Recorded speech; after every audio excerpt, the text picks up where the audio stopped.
kenal dengan istilah bioma. Ciri dari ekosistem daratan sendiri ini terbagi menjadi 3. Yang pertama yaitu ekosistem yang memiliki lingkungan fisik berupa daratan, kemudian memiliki tipe struktur vegetasi dominan dalam skala luas, dan yang terakhir yaitu jenis tumbuhan dan hewan beradaptasi pada lingkungan atau wilayah daratan. Yang pertama tentang ekosistem yang memiliki lingkungan fisik berupa daratan sendiri, ini yang dimaksud itu bukan berarti bahwa ekosistem yang berada di perairan tidak memiliki lingkungan fisik berupa daratan, melainkan memiliki juga, namun tidak membahas secara meluas. Tetapi ekosistem secara fisik berupa daratan ini lebih membahas kepada daratannya dan perairannya sebagai pelengkap. Kemudian memiliki tipe struktural vegetasi dominan dalam skala luas. Di sini yang dimaksud bahwa pada vegetasi dominan skala luas itu mencakup daerah skala yang sangat luas, bukan daerah yang sangat sempit. Pada daerah itu kita kenal sebagai istilah bioma. Kemudian yang ketiga, jenis tumbuhan dan hewan beradaptasi pada lingkungan atau wilayah daratan. Di sini yang dimaksud bahwa tumbuhan maupun hewan dan manusia yaitu dapat hidup di daerah daratan dan saling berkembang di daratan. Ekosistem daratan ini terdiri dari beberapa komponen. Komponen yang terdiri dari ekosistem daratan seperti komponen biotik dan komponen abiotik. Komponen biotik adalah komponen yang terdiri dari makhluk hidup, sedangkan komponen abiotik adalah komponen yang berasal dari benda mati. Komponen biotik sendiri itu seperti manusia, tumbuhan, dan hewan. Sedangkan komponen abiotik itu seperti cahaya, air, tanah, intensitas cahaya, iklim, dan sebagainya. Kemudian kita masuk kepada jenis-jenis bioma daratan. Jenis-jenis bioma daratan ini terbagi menjadi 7. Yang pertama ada bioma hutan gurun, kemudian ada bioma sabana, kemudian ada bioma tundra, kemudian ada bioma gurun, bioma tiaga, hutan hijau tropis, dan padang rumput. Kita bahas satu-satu. Yang pertama, bioma hutan gurun. Bioma hutan gurun ini memiliki ciri yang sangat khas, yaitu di daerah yang memiliki 4 musim, yaitu musim panas, musim dingin, musim semi, dan musim gugur. Biasanya bioma hutan gurun ini terjadi di daerah Amerika bagian timur. Ciri khas dari bioma hutan gurun ini selain dari yang saya sebutkan tadi memiliki 4 musim, bahwa tumbuhan di bioma hutan gurun ini tidak dapat melakukan fotosintesis pada saat musim dingin. Mengapa demikian? Karena pada saat musim dingin, air di sekitaran daerah itu akan membeku, sehingga tumbuhan itu tidak dapat melakukan fotosintesis karena tidak adanya sinar matahari. Dan sinar matahari itu sendiri akan muncul ketika akan terjadi musim semi. Biasanya daun atau tumbuhan yang berada di hutan gugur ini, dia memiliki daun yang lebar. Kemudian pada saat musim dingin itu warna daunnya cenderung berwarna merah atau kekuning-kuningan. Hal itulah mungkin yang disebabkan karena tidak terjadinya fotosintesis pada tumbuhan. Selain itu, hewan yang tumbuh di daerah hutan gugur ini yaitu hewan yang dapat melakukan hibernasi. Kemudian biasanya di bioma hutan gugur ini terjadi curah hujan sekitar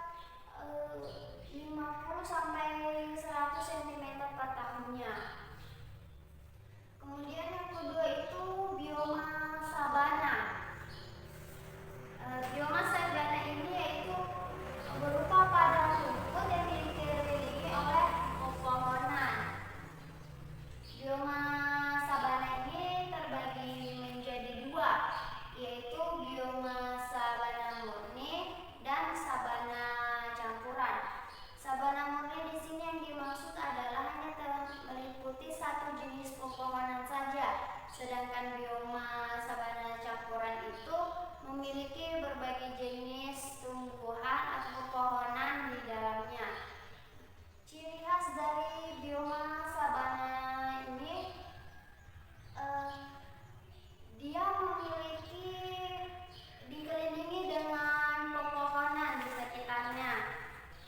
Kemudian yaitu memiliki curah hujan sekitar 90 sampai 150 cm per tahunnya. Kemudian di bioma sabana ini memiliki flora dan fauna ciri khasnya sendiri itu. Kemudian yang ketiga ini ada bioma tundra.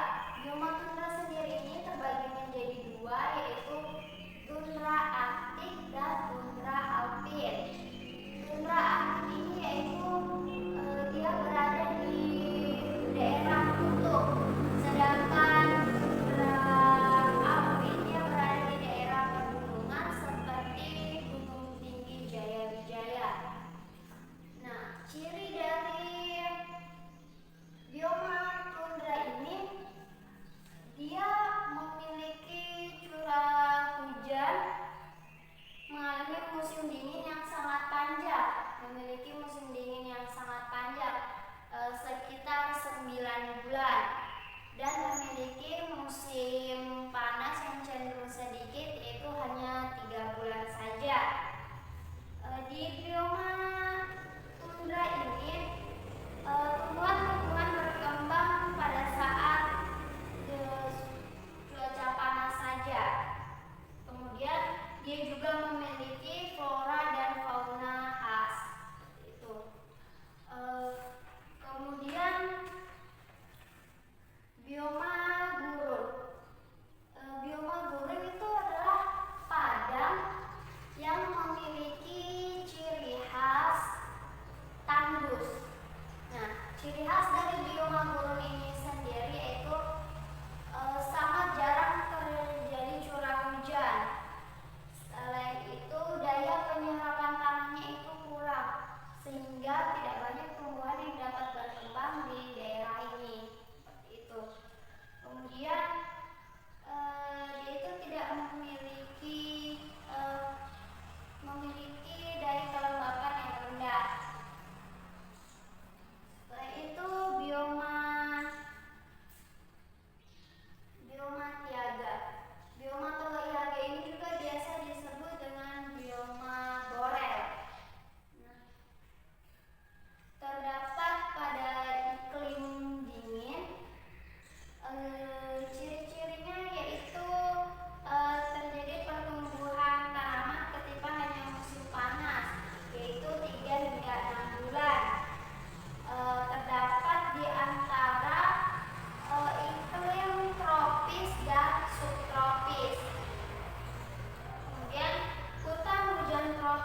25 sampai 50 derajat Celcius per tahunnya. Suhu di padang rumput ini yaitu cenderung panas karena terdapat sinar matahari yang cukup banyak di padang rumput ini. Selain itu, dari ekosistem daratan ini sendiri memiliki 3 manfaat, yaitu sebagai tempat habitat. Di sini yang dimaksud yaitu sebagai tempat tinggal makhluk hidup seperti manusia, hewan, ataupun tumbuhan. Kemudian mencerminkan bahwa kehidupan di daratan itu ada. Di sini yang dimaksud adalah bahwa kehidupan di daratan itu benar-benar ada, di mana hewan dapat berkembang biak, tumbuhan juga dapat tumbuh dengan baik di sana. Kemudian sebagai sarana edukasi, yang dimaksud dari manfaat sebagai sarana edukasi yaitu bioma daratan ini dapat dijadikan sebagai tempat penelitian atau sebagai tempat untuk mencari tahu, menggali ilmu lagi di bagaimana sih sebenarnya bioma daratan itu. Kemudian saya akan membahas lagi tentang jenis-jenis bioma perairan. Nah, jenis bioma perairan sendiri ini terbagi menjadi 4 bagian.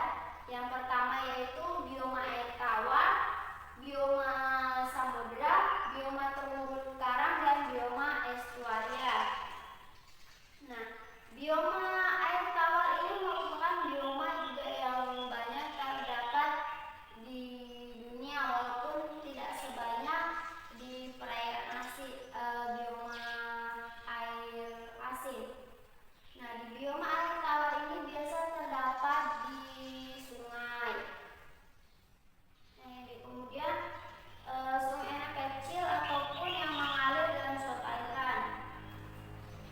Selanjutnya yang kedua itu ada bioma samudra. Nah, samudra adalah badan laut besar air yang mengandung air asin. Zona pasang surut yang memiliki zona pasang surut daerah antara daratan dan lautan. Terkena sinar air laut, sementara itu ditutupi dengan pada saat pasang. Samudra ini juga banyak di bumi. Biasanya ditumbuhi juga dengan tumbuhan maupun hewan. Nah, yang selanjutnya itu bioma terumbu karang. Nah, bioma terumbu karang perairan datar di seluruh dunia. Terumbu karang terdapat ditemukan di dekat pantai. Biasa terumbu karang ini banyak sekali di pantai karena selain dia berkembang biak, terumbu karang ini juga dapat bermanfaat bagi hewan lainnya, yaitu sebagai tempat pelindung makhluk hidup lainnya seperti ikan. Nah, kemudian yang terakhir